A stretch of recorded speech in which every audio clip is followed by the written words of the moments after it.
halika nga dito sa loob ng bahay. Kumain ka muna. Tapos na kaming lahat kumain pero kung gusto mo, sasabayan na kita.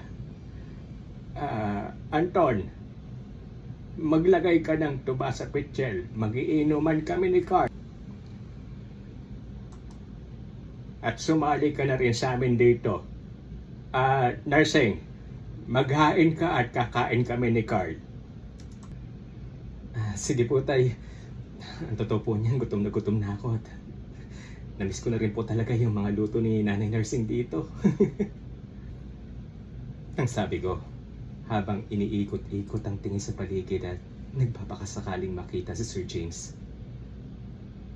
Tamang-tama, maya-maya lang ay darating na rin si James at makakasalo natin siya sa pagkain. Nandito po si Sir James, tay. Saan po siya nagpunta? Kay Kapitan, may plano siyang gumawa ng proyekto dito at nag-usap na sila. Maganda nga ang naisip niyang proyekto dito ay siguradong makakatulong sa buong barangay. Sa totoo lang ay pilig talaga ako sa batang iyan. Magaling sa anumang bagay. Napakabait pati. Nagtataka nga lang nga kami.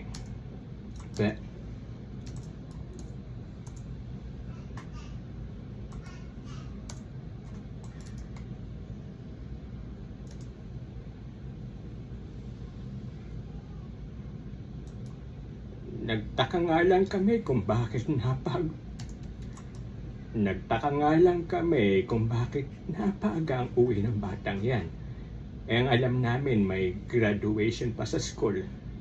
Pero sinabi na rin niya ang dahilan.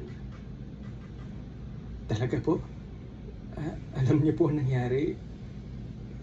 Hindi po ba siya galit sa akin? Ang alam namin ay tinanggal daw siya sa trabaho dahil may nagawang labag sa tungkulin. Hindi naman sinabi kung ano yon. Kami naman, respeto namin siya kung ayaw niyang sabihin. Wala din naman siguro kaming maitutulong doon at bakit naman siya magagalit sa iyo? Wala ka namang kasalanan, di ba? Itong batang talaga to. Ganun po ba? Hindi pala nila alam ang buong kwento.